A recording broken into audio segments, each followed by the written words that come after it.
Thank you very much, gentlemen. Yes, RNG still undefeated in this tournament. G2 suffering another loss. However, as the guys were just mentioning there, this could be considered a step in the right direction for this squad, at least playing RNG very closely through the mid game here in this one.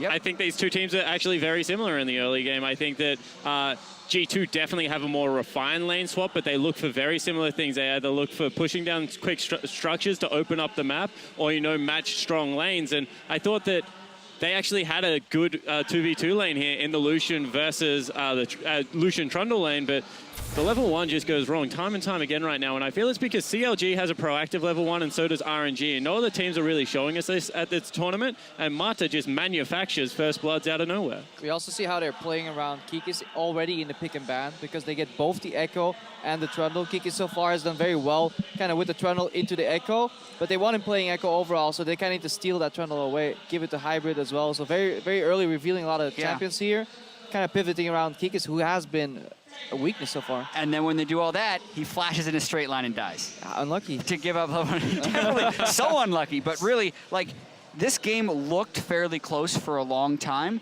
but when you look at the fact that they had the Azir and the Twitch, the team fighting from that team composition was absolutely insane, and G2 wasn't pressuring the 1-3-1 as much as they should have been, because they were going to lose the team fights the whole time. I want to dispel some myths about this team comp. It's not about the flanks. It's not about Twitch stealthing up and getting the good ambush. He sits there, he delivers. If anyone dives on him, Azir shoves them off. You know, there's a box, there's a lantern to save him as well. If you cannot kill the Twitch, you cannot fight this team comp. And obviously Lamb's Respite helps you there a lot, and I think that's one of RNG's strengths overall. The team fight, when they know it's coming, when they have all the vision, they're a phenomenal team fight team overall, especially when it comes to kiting back and then turning at the right moment. So I think that's their strength in the mid game, as opposed to G2 Esports.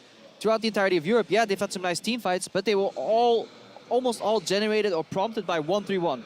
Get the map open, one guy on each side lane, double teleport, set up, make it kind of a pick into a team fight. They've done nothing. The only split push we've seen today was a Lucian in the side lane, and that cost them 2 kills. We did see a small glimpse of the double TP and the collapse from G2. We have a replay 21 minutes into the game. Woosh getting a little bit caught out in the top lane. Krep, I'm going to let you walk us through this. Yeah, so this is generally what G2 needs to do, and they needed to do exactly this in the game. Woosh could have maybe pathed here to the right, but this is actually RNG trying to make a play, and this is one of those fights. If RNG don't have complete information, they can get a little rash. They can get a little over-eager, and we've seen that time and time again in the LPL as well, even in their series against EDG.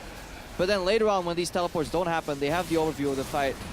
They win all those team fights convincingly. And this is something we learn at Worlds. Like, I feel like we're going back in time a little bit, but Chinese teams do not respect double teleport play. Oh, never.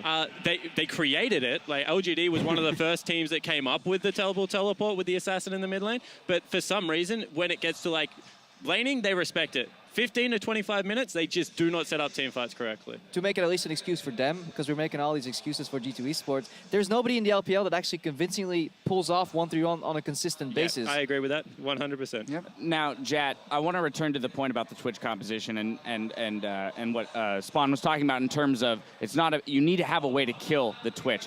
Yes. We saw a couple teams earlier in the tournament banning that Twitch away from RNG, but is this something now that we've seen it? Every team is either going to have to respect or they're going to have to find more CC and ways to kill him earlier in the draft in order to protect against it? Yeah, well, if you're going to let the Twitch through, I think you need an assassin pick. Okay. Right? Not a Ryze who's a sustained damage mage against an exhaust Azir. Like, that was never going to work in the straight-up team fight. So I think it's definitely something you can play around, as laning phase wasn't super dominant. I love it with Thresh, and I think it's a nice twist, but I think there are ways you can comp around. All right, so we'd be looking for the LeBlanc to come back in. The Zed was banned against Perkz, so there's no chance of that coming in. All right, now as we push forward through the game, returning to the point you made, Jat, about this being close up till a point, and then we saw very, very clearly in team fight scenarios that RNG had the upper hand. So the big team fight 3-0 around the Baron when G2 thought they were the ones who had the advantage here. Let's walk through it. Yeah, and this was the first of 2 team fights that just kind of crushed them throughout the game. And it all started because G2 was trying to get a pick, and they were prepping a teleport. So it was somewhat similar to the thing we had just saw.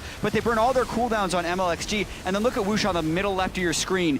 Absolutely just open up onto everyone because no one was even thinking about the Twitch. But 2 things I want to point out is that that was a split-second Kindred ultimate, but they had the brushes warded. I'm talking about RNG. So they're fighting with complete information. Every single time G2 goes forward there's a pink ward in the banana brush, and there's also a ward in the pixel brush. They can never fight with full information in that territory. Yeah, and more importantly, they always find a way to kite, and then they turn pretty much so in unison. It's very impressive for a team that has, I mean, mixed language and communication. They have some key words that work very well for them in teamfights because they turn at the same time on the right targets. It gets a little harder for them to communicate, I feel, on the map when they have to like manage two sideways at the same time. That is why I feel they go for a lot of these, you know, group roams in the mid game trying to find a picks. But they are surprisingly consistent at finding them because a lot of teams that play the same style, they get torn apart on the map. Now, finally, just to round this out, since RNG is our only remaining 4-0 team, the undefeated team, I want to see if we can poke any holes in the way that they play so far. We did earlier in the broadcast. Yeah. Then let's do it. Go, poke holes. All right, I got the biggest one for you. They still do not understand how to tempo lane swap. You see time and time again that they make these small, I guess, mistakes when they don't actually know where to go. They go to Dragon more often than going towards Rift Herald still. They just make these, against a good European team, from what I've seen, they would get torn apart in a lane swap situation, I feel. Yeah, they'd never played against Aurelion Sol. I'm going to go back. The game they're actually closest to losing was the CLG game they played at the very start of the tournament. They've played actually 3 relatively close games in their 4-0, and if we were to look at this 4-0 versus 0-4 team, it was a lot closer than that. So I think we're currently playing best of ones. We're going to get the second round robin starting tomorrow. I think there's a very low chance that they end up sweeping it again. I think they're probably going to end up going 5-0 to start, though. Final thoughts, Crepo? The biggest hole that can sink their ship is just their mid game. Like the Baron baits, they're not refined.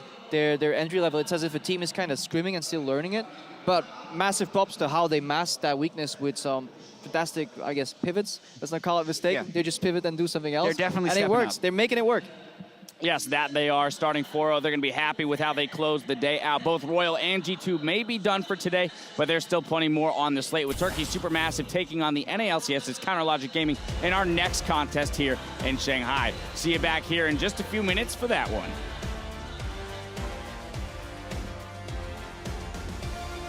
His massive Lancer spike goes down to keep everyone alive. Emperor gets in there. He's going to live it now, but Mlxg going to take him down. Really want this. Twitch is doing his very best to try and get out. But Kikis picks up the kill. Nice play back there from Mata. Box goes down. Looper's dead though as well. As Gamers 2 looking fantastic.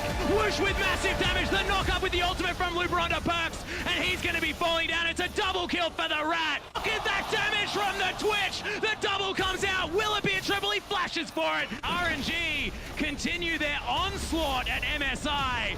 4-0.